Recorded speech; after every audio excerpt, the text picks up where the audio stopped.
Hello everyone, मैं मोहित महिंद्राज, आपका running mentor आया हूं लेकर के all India speed test discussion ST50। सीखे तरीका जो है सबसे सटीक। आपको दिया है a square paper is folded and cut as shown below in question figure. How will it appear when unfolded. एक वर्गाकार कागज को नीचे प्रश्न आकृतियों में दिखाए गए अनुसार मोड़ा और काटा जाता है। खुलने पर यह कैसा दिखाई देगा, आइए देखते हैं। देखिए, सबसे पहले ये हमारा एक स्क्वायर शेप का पेपर, वर्गाकार आकृति का पेपर है और यहाँ पर ये जो लाइनें दी गई हैं, ऐसे पेपर को ऐसे फोल्ड किया गया है। फिर यहाँ पे जो लाइन दी गई, पेपर को ऐसे फोल्ड किया है। फोल्ड करने बाद पेपर की जो आकृति है वो आपके सामने कुछ ऐसी आकृति बन गई है, ऐसी। ठीक है, उसके बाद पेपर को फिर यहाँ से फोल्ड किया गया है, ये आप एरो देख रहे हैं। फोल्ड होने के बाद पेपर की जो कंडीशन है वो कुछ ऐसे बन गई थी। ठीक, पेपर में पंचिंग करी गई है। कैसे करी गई, सबसे पहले ये आपके सामने होल बनाए गए हैं, देख रहे हैं आप, ये ऐसे और ये ऐसे। अब जब पेपर को ओपन किया जाएगा तो ओपन करने के बाद ये जो होल हैं आपके सामने, जैसे यहाँ पर पेपर देख रहे हैं आप, पेपर इतना फोल्ड हुआ था और पेपर इतना फोल्ड हुआ था। ठीक, तो फोल्ड करने के बाद जब पेपर ये खुलेगा तो ये जो होल है ये ऊपर की ओर जाएंगे, लेकिन यहाँ पर पेपर नहीं आया, पेपर की जो फोल्डिंग यहीं तक है, तो ये होल हैं कोने वाले यहीं पर आएंगे, आएंगे। लेकिन इसको ओपन करने पे इधर का भी आएगा, इधर का भी आएगा और यहाँ पर भी आएगा, यहाँ पर ऐसे। और ये कट जो है यहाँ कोने पे जाके लगेगा, इधर नहीं लगेगा। तो बी कैंसिल है, सी कैंसिल है, डी कैंसिल है। केवल जो है आपका ए वाला जो विकल्प है वो करेक्ट आंसर हो जाएगा। ओपन करने पर ए वाले आकृति जो दिखाई गई वो सबसे करेक्ट है, वही आकृति आपकी आएगी। Next, most children living in slums have poor health, so Bindu and Choti who live in slums cannot be healthy. This conclusion is, मलिन बस्तियों में रहने वाले अधिकांश बच्चों का स्वास्थ्य खराब होता है, इसीलिए झुग्गी झोपड़ी में रहने वाली बिंदु और छोटी स्वस्थ नहीं रह सकती हैं। ये निष्कर्ष है। क्या है?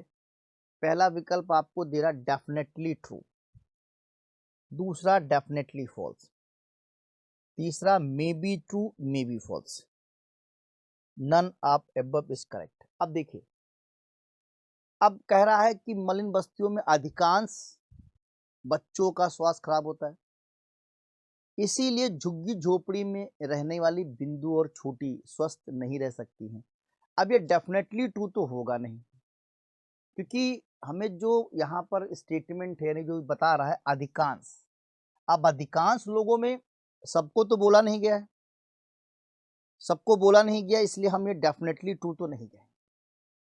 अब डेफिनेटली फॉल्स भी नहीं कह सकते हैं, ऐसा भी नहीं कहा गया है। तो डेफिनेटली ट्रू और डेफिनेटली फॉल्स, इन दोनों कंक्लूजन को तो हम हटा दे रहे हैं। अब सी वाले पे जाते हैं, may be true may be false. अब जब ये कहा जा रहा है कि अधिकांश बच्चों का स्वास्थ्य खराब होता है जो लोग स्लम एरिया में रहते हैं, और उसी स्लम एरिया में बिंदु और छोटी भी रहती हैं, तो वो स्वस्थ नहीं रह सकती। ये बात सच हो भी सकती है, झूठ भी हो सकती है। ये कंक्लूजन आपका हो जाएगा may be true may be false, may be true और मे बी फॉल्स। तो सही जो विकल्प है, सी वाला जो विकल्प है, वो आपका यहाँ पे करेक्ट विकल्प हो जाएगा। Sweet select the mirror image of the given figure when the mirror is placed to the right of the mirror. दी गई आकृति की दर्पण छवि का चयन किया, जब दर्पण को आकृति के दाईं ओर रखा जाएगा। देखिए, दर्पण को दाईं ओर रखा जाएगा ऐसे। ठीक, तो जैसा आप जान रहे हैं कि जो पास की चीज है पास में, दूर की चीज दूर है, तो सबसे पहले दर्पण में ये आकृति हमारे सामने आनी चाहिए, यहाँ पर नहीं है ए वाले विकल्प में, बी और सी में बन सकती है। ठीक है, अच्छा, दूसरी चीज, ये जो लाइन है, ये लाइन, इस लाइन को भी बनना चाहिए अपोजिट साइड, यहाँ पर भी, यहाँ पर भी। ये तो लाइन वैसे भी गलत हो रही, बी कैंसिल कैंसिल हो जाएगी। डी वाले में जो ये बना हुआ है आपका आकृति वो यहाँ पे अंदर की ओर बना हुआ है, इसलिए डी वाला भी कैंसिल, बचेगा क्या, सी वाला। इस तरीके से इसका सही विकल्प आपको सी आंसर देना है। C is the right answer. Which one of the given responses would be in a meaningful order. दिए गए उत्तरों में से कौन सा एक सार्थक क्रम में होगा। ओशियन, महासागर, रिवोल्ट, छोटी नदी, सी वेव, समुद्र की लहरें, ग्लेशियर, हिमनद और रिवर नदी। आप देखिए अगर मीनिंगफुल ऑर्डर की बात करी जाए तो इसमें सबसे हिमनद, उसके बाद फिर छोटी नदी, फिर नदी, नदी के बाद फिर समुद्र की लहर और फिर उसके बाद महासागर। तो ये ऑर्डर जो है आपका बढ़िया रहेगा। मीनिंगफुल ऑर्डर में आप अगर देखें तो बी वाले विकल्प को ले लिया जाए। ठीक, हिमनद से शुरुआत होते हुए और इस तरीके से महासागर तक पहुंच जाता है। ठीक है। How many triangle are then the given following figure. निम्नलिखित आकृति में कितने त्रिभुज हैं। देखिए अगर आप इस आकृति को देख पा रहे हैं ऐसे, ठीक, तो 8 और 8 के बाद यहाँ पर 1 9, 8 1 9 1 10 और 10 1 11, नहीं 8 के बाद 9 10 11 12, 12 त्रिभुज हो गए यहाँ पे। 12 के बाद देखिए ये 8, ठीक, 8 के बाद एक यहाँ बच्चा रह गया है 9 और ये रह गया 10, तो 10 ये हो गए, 12 ये हो गए, 12 और 10 कितना हो जाएगा 22, 12 10 22, सी वाला जो विकल्प है वो आपका करेक्ट हो जाएगा। 3 of the following 4 letter cluster are like in a certain way and one is different, pick the out one out. Addition of place value is not applicable. निम्नलिखित 4 अक्षरों समूह में 3 एक निश्चित तरीके से समान और एक भिन्न है, बेजोड़ को चुने। स्थानीय मान का जोड़ लागू नहीं होगा। ठीक, आइए MLKF डिफरेंट निकालना है। M है, L है, K है। तो M की जो प्लेस वैल्यू है 13 है, 13, और L की 14 है, 12 है। तो इनके बीच में -1 हो रहा है। 12 से 11 भी -1 हो रहा है, लेकिन 11 से F जो है 6, सीधे ये -5 हो रहा है। -1 और लास्ट में -5 हो रहा है।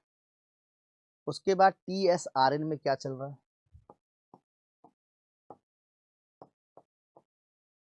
T20 है, S19 से -1 है, 19 से -1 है, 18 से 14 ये हो रहा -4, ठीक, -1, 20 से 19, 19 से 18 -4 हो रहा है। XVWZ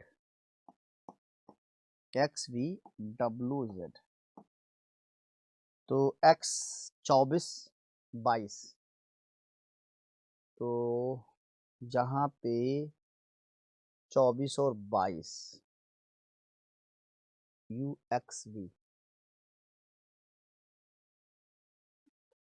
WX, तो 24 और ये -2 दिखा रहा है। ठीक है,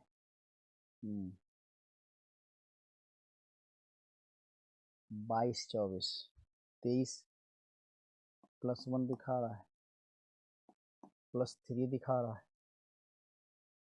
अच्छा DCBZ D4 1 3 -1 है, ये है -1 है, ठीक है, और यहाँ पे आपको दिया हुआ है Z, है ना, DCB, तो ये भी आपका माइनस ही गया है, यहाँ पर भी माइनस ही हो गया है। तो इसका मतलब देखो यहाँ पर भी माइनस हो रहा है, यहाँ पर भी माइनस हो रहा है, सिर्फ इसमें प्लस हुआ है लास्ट वाले में, ठीक, बाकी सब में माइनस चल रहा है। तो इसका मतलब जो सही आंसर है वो आपका सी वाला होगा। ये डिफरेंट जा रहा है, ये डिफरेंट जा रहा है, बाकी सब में प्लस माइनस माइनस चल रहा है, इसमें प्लस हुआ है। ठीक है। 3 of the following words are like in a certain way and one is different, pick the odd one word out। निम्नलिखित 4 शब्दों में से 3 एक निश्चित तरीके से समान एक भिन्न है। स्टील चुराना, हिंडर बाधा पहुंचाना, इम्पीड बाधा डालना, अरेस्ट गिरफ्तार करना। तो सिंपल सा आंसर आप समझ रहे हैं, ठीक है।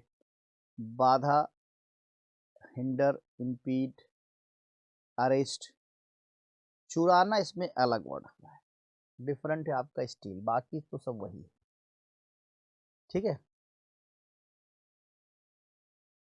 Are in the following words in a logical and meaningful order. निम्नलिखित शब्दों को तार्किक और सार्थक क्रम में व्यवस्थित करें। देखिए सबसे पहले इसमें दिया चाइल्ड बच्चा, मैरिज शादी, भ्रूण एम्प्लॉयमेंट रोजगार, एजुकेशन शिक्षा। तो शुरुआत 3 से होगी, पहले भ्रूण होगा फिर बच्चा होगा, 3 और 1। तो 3 और 1 का मतलब है इसमें सही ऑप्शन आप बी वाले पे जाएंगे, है ना। तो 3 नंबर आएगा पहले इम्ब्रो, फिर 1 चाइल्ड, और उसके बाद एजुकेशन, बच्चे की एजुकेशन होगी, और एजुकेशन के बाद बच्चा रोजगार होगा, रोजगार के बाद शादी हो जाएगी। तो बी वाला जो विकल्प है ये आपका एक मीनिंगफुल ऑर्डर में बन रहा है, ठीक। Geology is related to rocks in the same way cytology, ठीक। जिस हिसाब से भूविज्ञान चट्टानों संबंधित उसी प्रकार से साइटोलॉजी का संबंध आपसे पूछा। सिंपल सा है, साइटोलॉजी में सेल्स के बारे में हम लोग अध्ययन करते हैं, और जियोलॉजी में हम लोग रॉक के बारे में अध्ययन करते हैं। In a certain code language, head is coded at 37, bank is coded 57, then how will kite be coded in that code language? यदि किसी निश्चित भाषा में हेड को 37 और बैंक को 57 कोडबद्ध किया था, तो उस कोड भाषा में काइट को कैसे कोडबद्ध किया था? चलिए आइए हेड देखते हैं क्या लॉजिक चल रहा है। हेड HEAD, ठीक। इसके प्लेस वैल्यू को ऐड करा जाएगा 8 5 1 4, 8 5 13 14, 14 4 18, और 18 में 2 से मल्टीप्लाई +1, तो क्या हो जाएगा 37। 18 36 1 37, ये आपका बन जाएगा, ठीक। उसके बाद बैंक,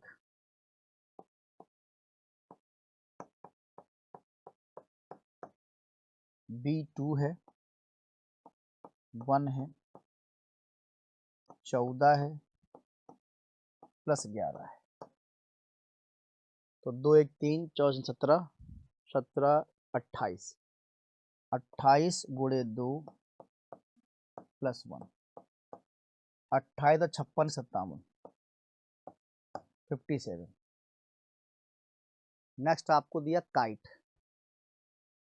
KITE, K 11 है, I 9 है, T 20 है, E 5। 11 9 20 20 40 5 45, 45 गुणे 2 +1 91। बी वाला जो विकल्प है वो आपका करेक्ट हो जाएगा, ठीक। ये आपके यहाँ पे लॉजिक रही है। तो चलिए आज का डिस्कशन आपको समझ में आया होगा। Thank you class.